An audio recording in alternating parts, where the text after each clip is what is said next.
వ్యక్తిగత లబ్ధి పొందాలనేటటువంటి ఆలోచనతో ఉన్నటువంటి వ్యక్తులు వాళ్ళకి కావాల్సింది ఏంది? మేము ముగ్గురం కలిసి ఉండొద్దు, మా కుటుంబం బాగుండొద్దు, మా కుటుంబం విచ్ఛిన్నమైతేనే వాళ్ళకి అధికారం వస్తుంది. దాంట్లో భాగంగా ఇవాళ మొదటి స్టెప్ నన్ను బయటేసిరు పార్టీలోకి వెళ్ళి. అది ఇక్కడితో ఆగదు. నేను గౌరవనీయులు పెద్దలు దైవ సమానులు కేసీఆర్ గారిని విజ్ఞప్తి చేస్తా ఉన్నా, మీకు ఒక సూచన చేస్తా ఉన్నా. దయచేసి మీ చుట్టూ ఏం జరుగుతున్నదో ఒకసారి చూసుకోండి నాన్న. నన్ను ఇవాళ బయటకు పంపొచ్చు, నేను మీలాగా స్ట్రేట్ ఫార్వర్డ్ ఉంటా, నిజాలు మాట్లాడతా. నేను ఉద్యమం నేపథ్యం నుండి వచ్చిన కాబట్టి నాగ్గా ఉన్నది లేనట్టుగా లేనిది ఉన్నట్టుగా మోసం చేయాలని చెప్పో ఇంకోటి చేయాలని చెప్పో మాట్లాడను. స్ట్రేట్ ఫార్వర్డ్గా ఇష్యూస్ మాట్లాడతా కాబట్టి నన్ను ఇలా బలి చేసి పర్వాలే. కానీ రేపటి నాడు ఇదే ప్రమాదం రామన్నకు కూడా పొంచుంది, రేపటి నాడు ఇదే ప్రమాదం మీకు కూడా పొంచుంది. అల్టిమేట్గా బీఆర్ఎస్ పార్టీని హస్తగతం చేసుకోవడానికి జరుగుతున్నటువంటి కుట్రలో భాగంగానే ఇవాళ నన్ను ఎలిమినేట్ చేయడం జరిగింది. నేను ఇవాళ ఓపెన్గా అడుగుతా ఉన్నాను, హరీష్ రావు గారికి నేను సూటి ప్రశ్న వేస్తున్నా, ఈ రాష్ట్ర ముఖ్యమంత్రి రేవంత్ రెడ్డి గారికి కూడా నేను సూటి ప్రశ్న వేస్తున్నా. నా మీద కుట్రలు ఎప్పటి నుండి ప్రారంభమైనాయి? ఎప్పుడైతే హరీష్ రావు గారు రేవంత్ రెడ్డి గారు ఒకే ఫ్లైట్లో హైదరాబాద్ నుండి ఢిల్లీకో, ఢిల్లీ నుండి హైదరాబాద్లో ఒకే ఫ్లైట్లో వాళ్ళిద్దరు ప్రయాణం చేసి వచ్చినప్పుడు హరీష్ రావు గారు రేవంత్ రెడ్డి గారు కాలు పట్టుకొని సరెండర్ అయినాక ఈ కుట్రలు స్టార్ట్ అయినాయి, నా మీద ఈ స్టోరీలు స్టార్ట్ అయినాయి, మా కుటుంబాన్ని విడగొట్టాలనేటటువంటి కుట్ర స్టార్ట్ అయింది. నేను ఛాలెంజ్ చేస్తా ఉన్నా, రేవంత్ రెడ్డి గారు మీరు చెప్పండి, ఆ ప్రయాణం జరిగిందా జరగలేదా? హరీష్ రావు గారు మీరు చెప్పండి, ఒకే ఫ్లైట్లో మీరు రేవంత్ రెడ్డి గారితో కలిసి వచ్చిండ్రా రాలేదా? ఆ తర్వాత నుండే నా మీద ఈ కుట్రలు జరుగుతున్నాయా లేదా? సరెండర్ అయింది మీరు. ప్రతి ఒక్క విషయంలో దాదాపు ఒక 7-8 ఇష్యూస్ ఉన్నాయి, ఇన్సిడెంట్స్ ఉన్నాయండి. అఫీషియల్ పిఆర్ఓ ట్వీట్ చేస్తాడు, Congress party official PRO tweet చేస్తాడు, ముఖ్యమంత్రి గారు పిఆర్ఓ, ఈ పాల వ్యాపారంలో అవినీతి జరిగిందని. తెల్లారి 2-3 పేపర్లలో వస్తుంది, 3వ రోజుకి మాయమైపోతుంది. అదే కేటీఆర్ గారినేమో 3 సార్లు విచారణ పేరుతో పిలిచి వేధిస్తారు. అంటే కేసీఆర్ కుటుంబం నికార్స్గా బరిగీసుకొని కాంగ్రెస్ పార్టీతో రేవంత్ రెడ్డితో కొట్లాడుతున్నాం కాబట్టి మా మీదనేమో కుట్రలు జరుగుతాయి, మా మీదనేమో కేసులు పెడతారు. మీ మాత్రం 1 or 2 days హెడ్లైన్స్ వస్తే తర్వాత న్యూస్ గాయబవుతుంది. ఎన్ని జరగలే చెప్పండి హరీష్ రావు గారి విషయంలో? ఫస్ట్ పాల వ్యాపారం మీద ఏమొచ్చినాయి ఆరోపణలు? ఆనాడు బీఆర్ఎస్ పార్టీ గవర్నమెంట్లో SC ST BC హాస్టళ్లకు Harish Rao గారి పాల వ్యాపారం నుంచి పాలు సప్లై చేసిరనే ఆరోపణలు అయోధ్య రెడ్డి గారు ట్వీట్ చేసిరు. గతం 2 రోజులు పోయిన ఆరోపణ, ఎందుకు? సరెండర్. నెక్స్ట్ ఒక అభియోగం చేసిరు ముఖ్యమంత్రి గారు, రంగనాయక్ సాగర్ దగ్గర ఆయన ఫామ్ హౌస్ ఉంది, అది ప్రభుత్వ భూమి, కబ్జా చేసిండని. 1 day headline, 3rd day news గాయబ్, నో కేస్ నథింగ్. కేటీఆర్ పరిస్థితి ఏంటి? ఎన్ని కేసులు పెట్టిరు కేటీఆర్ అన్న మీద? ఎన్నిసార్లు పిలిచిండు విచారణకు? ఇవన్నీ పక్కన పెడదాం, నిన్నటి లేటెస్ట్ ఇష్యూ మాట్లాడదాం. కాళేశ్వరం కానీ ఇంకోటి కానీ ఏ ప్రభుత్వంలో అయినా పొలిటికల్ పాలసీ చేసేవాళ్ళు, విధానపరమైన నిర్ణయాలు తీసుకునే వాళ్ళు ముఖ్యమంత్రులు ఉంటారు. కింద ఉన్నటువంటి మంత్రులు దాన్ని ఎగ్జిక్యూట్ చేయాలి. కేసీఆర్ గారు ఒక పాలసీ డెసిషన్ తీసుకున్నారు, నేను కాళేశ్వరం ప్రాజెక్టు కడతా, దానికి ఇన్ని డబ్బులు ఇస్తా అని. ఆనాడు మంత్రి ఎవరు? ఎగ్జిక్యూషన్ చేయాల్సింది ఎవరు? 2014 నుంచి 2018 వరకు తుమ్మిడిహెట్టి దగ్గర నుంచి మేడిగడ్డకు స్థలం మార్చినప్పుడు మంత్రి ఎవరు? ప్రాజెక్టులు డిసైడ్ చేసినప్పుడు మంత్రి ఎవరు? అన్ని మీటింగ్లు టెక్నికల్ ఇష్యూస్ చూసుకోవాల్సింది ఎవరు? ఇవన్నీ రేవంత్ రెడ్డి గారు మాట్లాడారు. నేను మొత్తం అసెంబ్లీ స్పీచ్ చూడరు మీరు, వీళ్ళ మ్యాచ్ ఫిక్సింగ్ అనేది మీకు తెలిసిపోతుంది. ఏం మాట్లాడరు ఆయన. ఎంతసేపు కేసీఆర్ కాళేశ్వరం కట్టిండు, కేసీఆర్ కుటుంబం 1,00,000 కోట్లు తిన్నది. అరే 2007 నుంచి ఇప్పటివరకు కాళేశ్వరం 1,00,000 కోట్లు కూడా ఖర్చు కాలే. 1,00,000 కోట్లు ఖర్చు కాని ప్రాజెక్టులో 40 లక్షల ఎకరాలకు నీళ్ళీయంగా కూడా 1,00,000 కోట్ల అవినీతి అయింది అంటారు రేవంత్ రెడ్డి గారు. దాన్ని మళ్ళీ ఓన్లీ కేసీఆర్ గారి గురించి చెప్తారు, హరీష్ రావు గారి గురించి మాట్లాడరు. ఎందుకంటే ఇంటర్నల్ అండర్స్టాండింగ్ ఉంది వీళ్ళిద్దరికి. నేను రామన్నను ఒకటే రిక్వెస్ట్ చేస్తున్నా, అన్న ఇవాళ మీతో బాగున్నట్టు వాళ్ళు నటించవచ్చు, హరీష్ అన్న కావచ్చు, సంతన్న కావచ్చు, కానీ వాళ్ళు మన మంచి కోరుకునే వాళ్ళు కాదు, వాళ్ళు తెలంగాణ ప్రజల మంచి కోరుకునే వాళ్ళు కాదు, వాళ్ళు కేసీఆర్ గారి మంచి కోరుకునే వాళ్ళు కాదు. వాళ్ళను మీరు దూరం పెట్టి రాజకీయంగా తెలంగాణ రాష్ట్ర సమితిలో ఇప్పుడు బీఆర్ఎస్లో పనిచేస్తున్నటువంటి హార్డ్ కోర్ కార్యకర్తలను దగ్గరికి తీసుకొని ప్రజా ఉద్యమాలు తీసుకొని ప్రజల దగ్గరికి పోతేనే మన పార్టీ బతుకుంటుంది, నాన్న పేరు బాగుంటుంది. ఇవాళ నాన్నకు సిబిఐ అనేటటువంటిది వచ్చిందంటే అది కేవలం హరీష్ రావు గారు, సంతోష్ రావు గారి అవినీతి వల్లనే వచ్చిందని మళ్ళొకసారి నేను ఘంటాపదంగా చెప్తున్నాను. ఇంకా గమ్మత్ ఏంటంటే ఇదే హరీష్ రావు గారు వాళ్ళ ఫాలోవర్స్ అంతా నిన్నటి నుంచి చెప్తున్నారు హరీష్ అన్న చాలా కష్టపడ్డాడు, డే 1 నుంచి ఉన్నాడు అని. డే 1 నుంచి లేడండి. చాలామంది రిపోర్టర్లకు తెలుసు, సీనియర్ రిపోర్టర్లకు డే 1 నుంచి లేరు. పెద్దసారు టీడీపీ నుంచి బయటకు వస్తుంటే మామయ్య మనకెందుకు, డిప్యూటీ సీఎం మనం ఎందుకు రాజీనామా చేయాలి, ఈ ఉద్యమం ఏమవుతుందో, ఈ పార్టీ ఏమవుతుందో మనకు రిస్క్ ఎందుకని ఆనాడు ఈనాడు పేపర్లో వచ్చింది. 1.5 కోటి తీసుకొని వ్యాపారం చేసుకుందామని హరీష్ రావు గారు ఎక్కడికో పోయిందని కూడా వచ్చింది. కటింగ్ కోసం వెతికిన దొరికినప్పుడు ఎప్పుడో ట్వీట్ చేస్తుంది నేను. బీఆర్ఎస్ పార్టీ ఆనాడు టీఆర్ఎస్ పార్టీ పెట్టినాక 9-10 నెలల తర్వాత వచ్చిన హరీష్ రావు గారు డే 1 నుంచి లేరు. నమ్మకం లేకుండా ఆయన పార్టీ నిలబడుతుందో ఉంటుందో పోతుందో అని. ఓకే అయిపోయింది. రాగానే సారు పెద్ద హృదయం కాబట్టి క్షమించిరు, దగ్గర తీసుకున్నారు, ఎమ్మెల్యే కాకముందే మంత్రి ఇచ్చిర్రు, అన్ని రకాలుగా ఆదరించారు, అన్ని చేసిండ్రు. ఎప్పుడైతే పార్టీకి ఒక్క క్షణం చెడ్డ పేరు వచ్చిందో ఎక్కడ పోయిండండి నేను చక్కా పోయి వైఎస్ రాజశేఖర రెడ్డిని కలవలే. మీ అందరికి గుర్తులేదు ఆ ఫోటో? సీనియర్ నాయకులందరికీ బాగా మాట్లాడతారు, అన్ని దగ్గర ఉన్నా, నేనే ఉన్నా, నేను ఎక్కడ లేను. నిన్న పాపం చాలా మంది ఈ కొత్త సోషల్ మీడియా పిల్లలు ఉన్నట్టు వాళ్ళకి హిస్టరీ తెలియదు అనుకుంటా, అందుకే చెప్తున్నా ఇవాళ. అదేవిధంగా నేను పెద్ద ట్రబుల్ షూటర్ అంటారు. ట్రబుల్ షూటర్ కాదు, ఈజ్ ఎ బబుల్ షూటర్. ఆయన ఏంటంటే ట్రబుల్ ఆయన్నే క్రియేట్ చేస్తాడు, చేసి నేనే సాల్వ్ చేసినట్టు నటిస్తాడు. నేను లేటెస్ట్ ఎగ్జాంపుల్ చెప్తా పట్టురు. నేను మొన్న దాసోజు శ్రవణ్ అన్న ఎలక్షన్ ఎమ్మెల్సీ ఎన్నికలలో బీఆర్ఎస్ పార్టీ డిసైడెడ్ ఒకటే క్యాండిడేట్ని పెడదామని. కానీ హరీష్ రావు గారు ఇంటర్నల్గా బీజేపీ వాళ్ళతో మాట్లాడుకొని ఏం చెప్తారంటే, మీ దగ్గర నుంచి ఒక క్యాండిడేట్ని ఇవ్వండి, నేను మామయ్యని కన్విన్స్ చేసి రెండో క్యాండిడేట్కి పెట్టిస్తా అంటే he wants to create a trouble. ఈ క్రైసిస్లో ఆల్రెడీ మన పార్టీలోకి వెళ్ళి 10 మంది ఎమ్మెల్యేలు వెళ్ళిపోయినాక, 38 మందిలో 10 మంది పోయినాక నువ్వు ఇంకో సెకండ్ క్యాండిడేట్ని పెడితే ఎంత కన్ఫ్యూజన్ అవుతుంది? ఎవరెవరు ఎటెట్ ఓట్లు వేస్తారు? అంటే హార్స్ ట్రేడింగ్కి ఈయన ట్రబుల్ షూటర్ గారు ట్రబుల్ని ఓపెన్ చేస్తారు అన్నట్టు. నాకెందుకో లక్కీగా ఒక బీజేపీ ఎమ్మెల్యే గారు ఫోన్ చేసి, అక్క మరి పెద్దసారి పర్మిషన్ ఉందా హరీష్ అని ఇట్లా అంటున్నారంటే, నేను డైరెక్ట్గా పెద్దసారికే ఫోన్ చేసి నాన్న మరి ఇట్లా అంటున్నారు, మనం సెకండ్ క్యాండిడేట్కి పర్మిషన్ ఇస్తారంటే, nothing doing, only Shravan will get elected, ఎవరు చెప్పారు మీకు అన్నారు.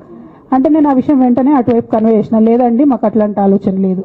ఎందుకు ఈ రీసెంట్ ఎగ్జాంపుల్ చెప్తున్నా ఇవాళ అంటే, హరీష్ రావు గారు ట్రబుల్ క్రియేట్ చేసి ట్రబుల్ని మాఫీ చేసినట్టుగా ప్రయత్నం చేస్తారు. బీఆర్ఎస్ కార్యకర్తలందరికీ నేను నా తమ్ముళ్ళకి రిక్వెస్ట్ చేసి చెప్తున్నా, మా చెల్లెలకు రిక్వెస్ట్ చేసి చెప్తున్నా, మీకు పెద్ద స్థాయిలో జరిగే అన్ని విషయాలు తెలియకుండా అందరూ మన వెల్ విషయర్స్ అనుకుంటారు. అది మీ తప్పు కాదు, ఎందుకంటే కేసీఆర్ సార్ అంత ఓపెన్ మైండ్తో ఓపెన్ హార్ట్తో ఉంటారు కాబట్టి బీఆర్ఎస్లో ఉన్న అందరూ అట్లే ఉంటారు అనుకుంటారు. కానీ చాలా మందికి చాలా హిడెన్ ఎజెండాస్ ఉన్నాయి. ఓ పక్క కాంగ్రెస్తో కలిసి ఉన్నారు, ఇంకో పక్క బీజేపీతో మాట్లాడుతున్నారు, ఎవరితో అవసరమైతే అటు మాట్లాడుతున్నారు. అదేవిధంగా 2018 ఎన్నికలలో హరీష్ రావు గారు 20-25 మంది ఎమ్మెల్యేలకు ఎన్నికలలో అడిషనల్ ఫండింగ్ ఇచ్చారు, పార్టీ ఇచ్చింది కాకుండా. ఏడికేలు వచ్చినాయి హరీష్ రావు గారికి అన్ని డబ్బులు? 100% కాళేశ్వరంలో జరిగిన అవినీతి నుంచి వచ్చిన డబ్బులే. ఆయన ఆలోచన ఏం చేసిందంటే, ఏమన్నా కొద్దిగా అటు ఇటు అవుతుందేమో రిజల్ట్, నా దగ్గర ఎమ్మెల్యేస్ ఉండాలని ఆలోచన చేశాను. నీకు అసలు అట్లాంటి ఆలోచన ఎందుకు వచ్చింది? నేను కట్టప్పలాంటోని కేసీఆర్ గారి దగ్గర ఉండేటోని అంటావు కదా, నీకేం అవసరం వచ్చింది ఎమ్మెల్యేస్కి సపరేట్గా ఫండింగ్ చేయడానికి? ఎవరికి తెలియదు అనుకుంటారా? ఇది ఎవరు చెప్పారు అనుకుంటారా? ప్రతి ఒక్కరు చెప్తారు ఎమ్మెల్యేస్ ఓపెన్, నా పేర్లు కూడా తెలుసు, చెప్తే బాగుండదు, ఎమ్మెల్యేలు ఇబ్బంది పడతారు. నేను అనేది ఏంటంటే, 2009లో రామన్న సిరిసిల్ల ఎలక్షన్లో మా బంధువుకు సంబంధించిన వ్యక్తులతోని 60 లక్షల రూపాయలు పంపినారు హరీష్ రావు గారు రామన్నను ఓడగొట్టడానికి. నిన్నగాక మొన్న ఒక వీడియో మీరు కూడా చూసి, ఒంటేరు ప్రతాప్ రెడ్డి గారిది, మీ మామయ్యను ఓడగొట్టమని ఎంతంటే అంత డబ్బులు ఇస్తా అని చెప్పిర్రని. ఓ పక్క కేసీఆర్ గారిని ఓడగొట్టాలి, ఓ పక్క కేటీఆర్ గారిని ఓడగొట్టాలి, నిజామాబాద్లో నా ఎంపీ సెగ్మెంట్లో అందరు ఎమ్మెల్యేలను మేనేజ్ చేయాలి, అందరిని మన కేసీఆర్ కుటుంబాన్ని ఓడగొట్టాలి, విచ్ఛిన్నం చేయాలి. కానీ కేసీఆర్ గారి పేరుతో వచ్చేటటువంటి బెనిఫిట్స్ మాత్రం అన్నీ కావాలి. మరి ఇటువంటి వారిని నా రిక్వెస్ట్ కేసీఆర్ గారితో, కేటీఆర్ గారితో, వారిని మీ పక్కన పెట్టుకొని నిజం మాట్లాడే నన్ను బయటకు పంపితే మరి పార్టీ బాగుంటుందా? దయచేసి ఆలోచన చేసుకోండి. నేనేమంటున్నా రామన్న మిమ్మల్ని అంటే, నా మీద మీకు కోపం ఉండొచ్చు, నా మీద ఏముందో ఎవరేం చెప్పారో నాకు తెలియదు. నేను మాత్రం నా ప్రాణం పోయినా కేసీఆర్ గారికి హాని జరగాలని కానీ, కేటీఆర్ గారికి హాని జరగాలని కానీ కోరుకోను. అది నా నైజం కాదు, ఆడపిల్లలకు అట్లా ఉండదు. ఆడపిల్లలు ఇల్లు బాగుండాలనుకుంటారు. నా మనసుకి ఎంత గాయమైతే, నాకెన్ని అవమానాలు అయితే, నాకెంత ఇన్సల్ట్ అయితే, నా మీద ఎన్ని కుట్రలు జరిగితే నేను ఇట్లా మాట్లాడుతున్నా. ఇది నా బాధ, ఇది నా ఆవేదన. నాన్న చూస్తలేరేంది వీళ్ళనన్నది ఆవేదన, చూసుకుంటా క్షమిస్తారేంది ఇంకెన్నిసార్లు క్షమిస్తారు అన్నది నా బాధ. అంతే తప్ప నాకేం కోపం ఉంటుంది? ఎందుకు కోపం ఉంటుంది? నాకెంత ఎన్ని జన్మల పుణ్యం ఉంటే కేసీఆర్ లాంటి తండ్రి దొరుకుతాడు? కోట్లలో ఒకరికి ఉండేటటువంటి తండ్రి నాకు దొరికిండు. ఆయన లేకపోతే నేనెవరు ప్రపంచానికి తెలుస్తుందా? నాకెందుకు అవసరం ఉంటుంది? నాకేం కోపం ఉంటుంది కేసీఆర్ గారి మీద? నాకు బీఆర్ఎస్ పార్టీ మీద ఎందుకు కోపం ఉంటుంది?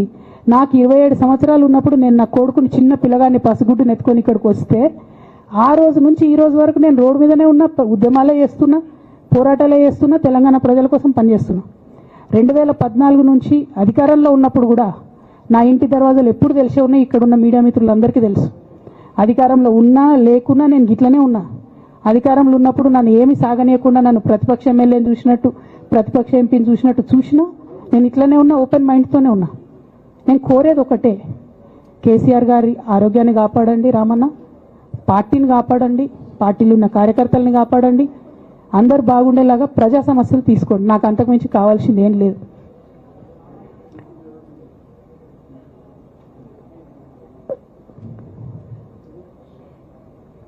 కానీ మొన్న అసెంబ్లీలో అర్ధరాత్రి దాకా పెట్టి రేవంత్ రెడ్డి గారు కేసీఆర్ గారిని తిడుతుంటే దయ్యాలు వేదాలు వాళ్ళు ఇస్తున్నట్టు అనిపించింది నాకైతే.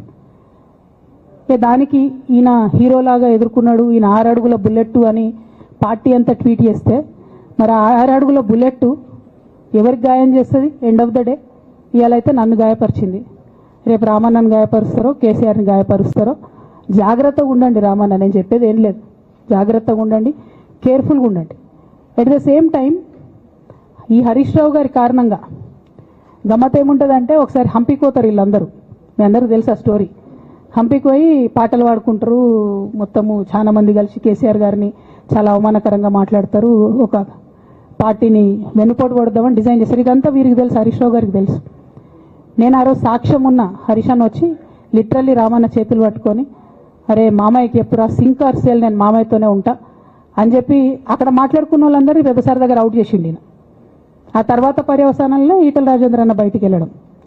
ఈ మహానుభావుడు వల్ల జగ్గారెడ్డి దగ్గర నుంచి మొదలు పెడితే, చెరుకు శ్రీనివాసరెడ్డి ముత్యంరెడ్డి అన్న కొడుకు దగ్గర నుంచి మొదలు పెడితే, రఘునందన్ రావు గారు, మైనంపల్లి గారు, విజయశాంతి గారు, విజయరామారావు గారు, ఆయన పాత పెద్ద ఆయన ఉండే ఈటల రాజేందర్ గారు, వీళ్ళందరూ పార్టీలోకి వెళ్ళి పోయినారు కదా. పోలేదా? ఇవన్నీ హరీషన్న చేసినాయి కాదా? ఆనాడు దుబ్బాక ఉప ఎన్నిక ఎందుకు ఓడిపోయినాం? దుబ్బాక ప్రజలకు ఇప్పటికి కూడా గుర్తుంటుంది.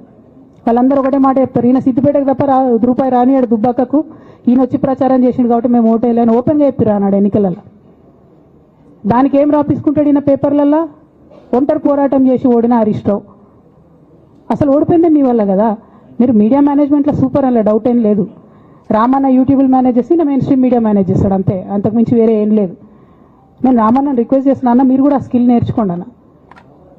అట్లనే ఈటల రాజేందర్ గారు ఉప ఎన్నిక దగ్గరుండి హరీష్ అన్న గెలిపిలేదా అండి ఈటల రాజేందర్ని? ఆనాడు పీసీసీ అధ్యక్షుడిగా ఉండి రేవంత్ రెడ్డి గారు ఏమంటారు, కాంగ్రెస్ పార్టీ ఓడిపోతుంది ఇడా అని చెప్పారు. ఆయన ముందే డిక్లేర్ చేసిండు, ముందే చేతులు ఎత్తేసిండు. హరీష్ అన్న ఆడ పోయి కూర్చొని మరి ఈటల రాజేందర్ అన్నని గెలిపించొచ్చిండు. ఈ బంధం రేవంత్ రెడ్డి గారిది హరీష్ రావు గారిది అప్పటి నుంచి కొనసాగుతుంది, కొత్త బంధం ఏం కాదు ఇది. నేను కేసీఆర్ గారిని పెద్దల్ని రిక్వెస్ట్ చేసేది ఒకటే, ఈయన చేస్తున్న నక్క జిత్తుల్ని దయచేసి గమనించండి. ఇవాళ నేను బయట పోతా కావచ్చు, నాదేముంది, ఉద్యమంలోకి వెళ్ళి వచ్చినా వాళ్ళ ఉద్యమంలోకే పోతా, నాకు భయం ఏముంటుంది, నాకు ఎన్నడూ పదవుల మీద ఆశ లేదు.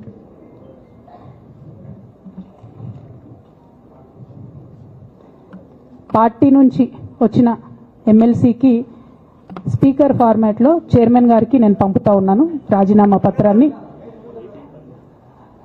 అట్లానే బీఆర్ఎస్ పార్టీ ప్రాథమిక సభ్యత్వానికి కూడా గౌరవ పెద్దలు కేసీఆర్ గారికి రాజీనామాను పంపుతా ఉన్నాను. దీన్ని మన రావుల చంద్రశేఖర్ రెడ్డి గారికి తెలంగాణ భవన్కి వారికి నేను పంపుతా ఉన్నాను. ఎందుకు ఇవి ఇప్పుడే చూపించిన అంటే, పదవుల మీద నాకు ఎప్పుడు ఆశ లేదు. మేము ఉద్యమంలోకి వచ్చింది ఎందుకంటే మా నాన్న ఒక్కరు ఇంత ఒంటరి పోరాటం చేస్తున్నారు, ఎంత వీలైతే అంత ఆయనకు మద్దతు ఇవ్వాలని వచ్చినాం. ఆనాడు మేము ఉద్యమంలోకి వచ్చినప్పుడు పార్టీ అధికారంలోకి వచ్చే ఆస్కారమే లేకుండే, తెలంగాణ వస్తుందో రాదే అనే అనుమానాలు అంతటా ఉండే. మేము ఉద్యమంలో కొట్లాటలో లాఠీ దెబ్బలు తినడం కోసం జైల్లోకి పోవడం కోసం ఆనాడు వచ్చిన ఉద్యమంలకు అధికారంలోకి వస్తామనుకొని రాలే. రామన్నైనా నేనైనా కేవలం నాన్న కోసమే వచ్చిన ఉద్యమాలకి.